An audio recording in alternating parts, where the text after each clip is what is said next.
నమస్తే నేను మీ జర్నలిస్ట్ రవిచంద్ర ఆంధ్రప్రదేశ్ కి సంబంధించినటువంటి కొంతమంది ముఖ్య నాయకులతో పాటు తెలంగాణలో గతంలో రాజశేఖర్ రెడ్డి హయాంలో పదవులు అనుభవించిన నాయకులు గాని లేదంటే జగన్మోహన్ రెడ్డి గారికి అత్యంత సన్నిహితులుగా ఉన్నటువంటి నాయకులందరూ కూడా లోటస్ పాండ్ లో ఇప్పుడు జగన్మోహన్ రెడ్డి గారితోటి అత్యంత ముఖ్య సమావేశం అయితే నిర్వహిస్తున్నారు అయితే ఎప్పుడైతే జగన్మోహన్ రెడ్డి గారు హైదరాబాద్ రానున్నారు అని తెలిసిందో అప్పుడే అటు తెలంగాణ రాష్ట్ర వ్యాప్తంగా గ్రామాన ఉన్నటువంటి వైఎస్ఆర్ రాజశేఖర్ రెడ్డి గారి అభిమానులతో పాటు జగన్మోహన్ రెడ్డి గారి అభిమానులు కూడా కొన్ని వేల సంఖ్యలో అటు బేగంపేట్ ఎయిర్పోర్ట్ నుంచి నాంపల్లి సిబిఐ కోర్టు వరకు నాంపల్లి సిబిఐ కోర్టు నుంచి పూర్తిగా లోటస్ పాండ్ జగన్మోహన్ రెడ్డి గారి నివాసం వరకు కూడా ఇక్కడ ఎలా కనిపిస్తుంది అంటే పూర్తిగా జగన్మోహన్ రెడ్డి గారి అభిమానులతో ఎక్కడికక్కడ కూడా ఒక సునామీ వచ్చిందా అన్నట్టుగా జగన్మోహన్ రెడ్డి గారి అభిమానులందరూ కూడా రోడ్లకు ఇరువైపున అటు పోలీసులు కట్టుదిట్టమైన బందోబస్తు ఏర్పాటు చేసిన బారికేడ్లు ఏర్పాటు చేసినా కూడా వాటన్నింటినీ తోసుకొస్తూ ఒక్కసారిగా సీఎం అంటూ నినాదాలతో జగన్మోహన్ రెడ్డిని ఒక్కసారైనా చూడాలి అన్నట్టుగా జనం మొత్తం కూడా రోడ్లపైన బార్లు తీరిపోయారు. ఇప్పటికే అటు లోటస్ పాండ్కు సంబంధించి ముఖ్యంగా ఆయన నివాసానికి 3 గేట్లు అయితే ఉంటాయి. ఆ 3 గేట్ల దగ్గర కూడా పోలీసులు కట్టుదిట్టమైన భద్రతా ఏర్పాట్లు చేశారు. ఎవరు కూడా అంటే ఒక్కరు కూడా ఆ బారికేడ్లు దాటి లోపలికి వెళ్ళలేని పరిస్థితిని ఇక్కడ అత్యంతంగా అంటే పటిష్ట బందోబస్తు ఏర్పాటు చేసినా సరే జగన్మోహన్ రెడ్డి గారికి సంబంధించినటువంటి అభిమానులు మాత్రం ఆ బారికేడ్లు ఒక్కసారిగా తోసుకుంటూ లోటస్ పాండ్ చుట్టుపక్కల మొత్తం కూడా ఒక వైఎస్ఆర్ అంటూ నినాదాలతో పాటు సీఎం అంటూ ఒక నినాదాలు చేస్తూ జగనన్న వస్తున్నాడు రప్ప 2029లో అధికారం మాదే అంటూ కొన్ని వందల వేల ఫ్లెక్సీలు అందరూ కూడా ఇటు తెలంగాణలోని భాగ్యనగరం కూడా వైఎస్ఆర్సీపీకి సంబంధించినటువంటి జెండాలతో నిండిపోయింది. 23 నెలల తర్వాత జగన్మోహన్ రెడ్డి గారు హైదరాబాద్ రావడంతో ఆయన్ని చూడ్డానికి అభిమానులు కార్యకర్తలందరూ కూడా ఏకదాటిగా తరలి వచ్చి హైదరాబాద్ మొత్తం కూడా ఒక ట్రాఫిక్ జామ్ ఏర్పడింది అనడంలో ఎలాంటి సందేహం అయితే లేదు. ఒక్కసారి మనం విజువల్స్లో కూడా చూడొచ్చు. ఎప్పుడైతే జగన్మోహన్ రెడ్డి గారు వ్యక్తిగతంగా సిబిఐ కోర్టుకు హాజరవుతాను అని చెప్పడంతో సిబిఐ కోర్టు వద్ద కూడా పటిష్టమైన బందోబస్తు అయితే ఏర్పాటు చేశారు. అటు తాడేపల్లి నుంచి బేగంపేట్ ఎయిర్పోర్టుకు 11 గంటలకు చేరినటువంటి జగన్మోహన్ రెడ్డి గారు అక్కడి నుంచి నాంపల్లి కోర్టుకు 11:45 నిమిషాలకు చేరుకున్నారు. అంటే ఈ బేగంపేట్ నుంచి నాంపల్లి రావడానికి ఆయనకు దాదాపుగా 45 నిమిషాల పైనే పట్టింది. అంటే ఎంతగా జనసంద్రం ఆయన్ని కాన్వాయ్ని అడ్డుకునే ప్రయత్నం చేసింది అనడంలో మనం ఒక్కసారిగా విజువల్స్లో కూడా చూడొచ్చు. ఇక్కడ జగన్మోహన్ రెడ్డి గారు సిబిఐ కోర్టులో హాజరైన తర్వాత ఆయన మీద ఖచ్చితంగా ఏదో ఒక శిక్ష పడే అవకాశాలు ఉన్నాయని చెప్పి ఎంతోమంది అటు అధికార పక్షానికి సంబంధించిన కూటమి నాయకులు కూడా టీవీలకు అతుక్కొని మరీ చూశారు. కానీ ఇక్కడ కేవలం జగన్మోహన్ రెడ్డి గారు కోర్టులోకి వెళ్ళడం అక్కడ ప్రజెన్స్ చేయడం ఆయన వచ్చాడు అన్నట్టుగా వాళ్ళు రాసుకోవడం కోర్టులో కేవలం 2-3 నిమిషాలు మాత్రమే ఉన్నటువంటి జగన్మోహన్ రెడ్డి గారు ఆ తర్వాత ఆ పిటిషన్ క్లోజ్ అవ్వకపోవడం తర్వాత ఆయన బయటికి రావడం అంటే జగన్మోహన్ రెడ్డి గారు లోపలికి వెళ్ళే సమయంలో కూడా అంటే సిబిఐ కోర్టు సంబంధించి 4వ ఫ్లోర్లో నాంపల్లి ఉంటుంది కాబట్టి 4వ ఫ్లోర్లు కేవలం అంటే ఆయన వెనక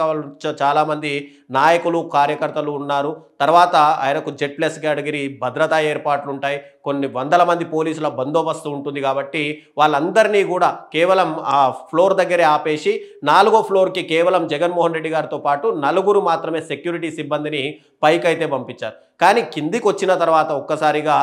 జగన్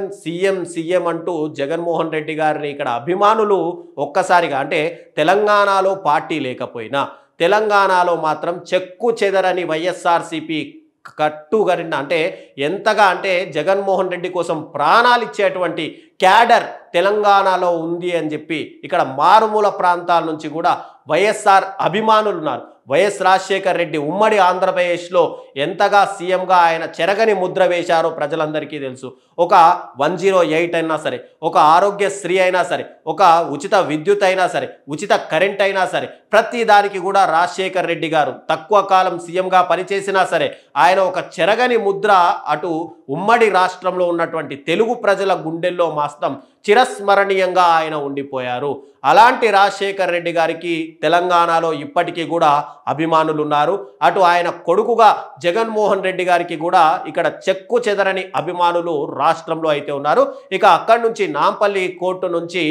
లోటస్ పాండ్కి వెళ్ళినటువంటి జగన్మోహన్ రెడ్డి గారితో పాటు అటు ఆంధ్రప్రదేశ్కి సంబంధించి పేర్ని నాని కావచ్చు, విడుదల రజని లాంటి నాయకులతో పాటు తెలంగాణకు సంబంధించినటువంటి ఎక్కడైతే బీఆర్ఎస్ పార్టీలో కానీ లేదంటే కాంగ్రెస్ పార్టీలో ఉన్నటువంటి అసంతృప్త నాయకులు, తమకు టికెట్ రాని నాయకులు ఎవరైతే ఉన్నారో వాళ్ళందరూ కూడా జగన్మోహన్ రెడ్డి గారి అపాయింట్మెంట్ ఇప్పటికే తీసుకోవడం, ఆ అపాయింట్మెంట్లో కొంతమంది నాయకులతో జగన్మోహన్ రెడ్డి గారు ఈరోజు లోటస్ పాండ్లో దాదాపు గంటన్నర పాటు సమావేశాలు అయితే నిర్వహిస్తున్నారు. ఆ గంటన్నర పాటులో తెలంగాణలో రాజకీయ పార్టీకి సంబంధించి అంటే వైఎస్ఆర్సీపీ ఏమైనా మళ్ళీ వచ్చే అవకాశాలు ఉన్నాయా, లేదంటే వైఎస్ఆర్సీపీ ఇంతగా అభిమానం చూసిన తర్వాత పార్టీని ఇక్కడ ఏమైనా ఏర్పాటు చేసే ఉద్దేశాలు ఉన్నాయా అనే దాని మీద కూడా డీప్ డిస్కషన్ జరిగే అవకాశాలు ఉన్నట్టయితే మనకు సమాచారం అయితే అందుతుంది. మరి ఇక్కడ ఈ మీటింగ్ తర్వాత జగన్మోహన్ రెడ్డి గారు అక్కడ లోటస్ పాండ్ నుంచి ఇప్పటికే తన తల్లి విజయమ్మ లోటస్ పాండ్లోనే ఉండడం, ఆవిడతోటి ఇప్పటికే ఆవిడ ఆరోగ్య సమస్యల గురించి కానీ ఆవిడతోటి అంటే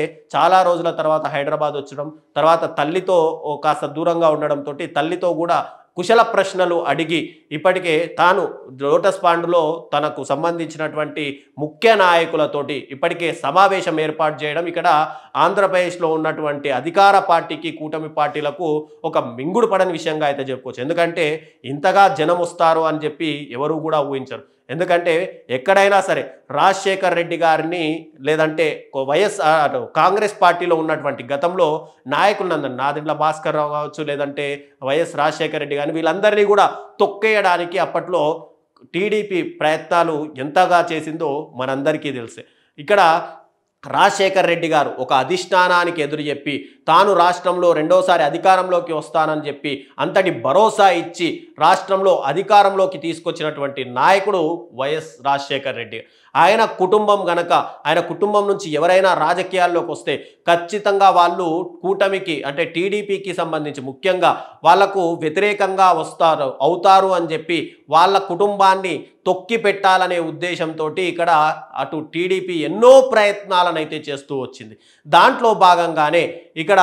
షర్మిల అన్నకు చెల్లికి ఉన్నటువంటి ఒక కుటుంబ వివాదాలను తెరపైకి తెచ్చి అంటే రాజశేఖర్ రెడ్డి గారి నుంచి స్వయంగా వచ్చినటువంటి ఆస్తుల్ని షర్మిల గారు ఎప్పుడో పూర్తిగా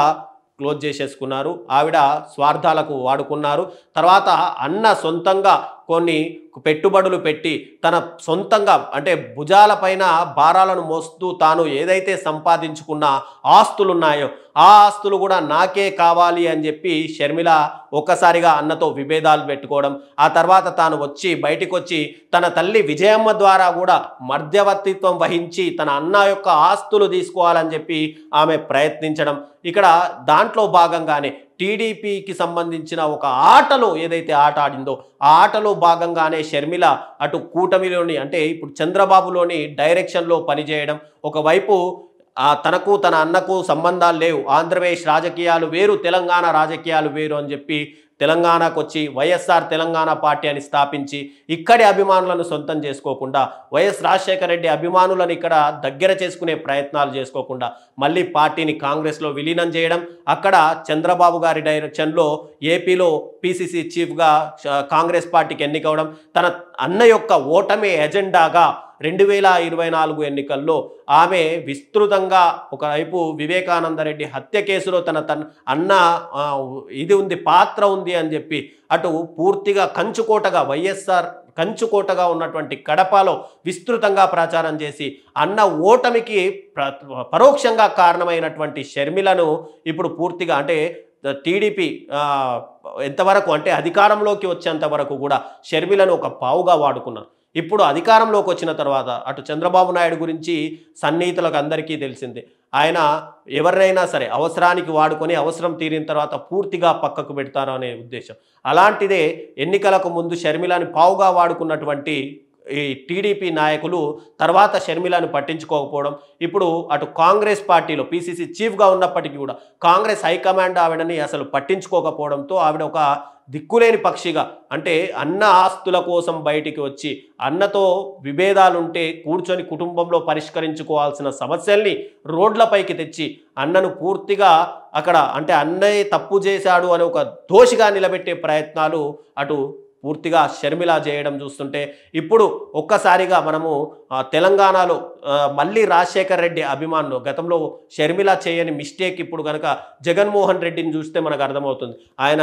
తెలంగాణకు దాదాపుగా 23 నెలల తర్వాత వచ్చినా కూడా ఆయనకు సంబంధించిన అభిమానులు రోడ్లపై బారికేడ్లను తోసుకుంటూ అన్న వచ్చాడు అని చెప్పి సీఎం అని చెప్పి ఇలా వైఎస్ఆర్ రాజశేఖర రెడ్డి అభిమానులు కార్యకర్తలు ఇక్కడ జగన్మోహన్ రెడ్డి గారి అభిమానులు సన్నిహితులు పూర్తిగా రోడ్లపైకి వచ్చారు. కాబట్టి ఈ జనసంద్రాన్ని చూసి జగన్మోహన్ రెడ్డి గారు ఒక సానుకూల నిర్ణయం తెలంగాణ పట్ల తీసుకునే అవకాశాలు మనకైతే స్పష్టంగా కనిపిస్తున్నాయి. మరి రాబోయే రోజుల్లో ఆయన నిర్ణయం ఎలా ఉంటుంది అనేది వెయిట్ చేసి చూడాల్సిందే.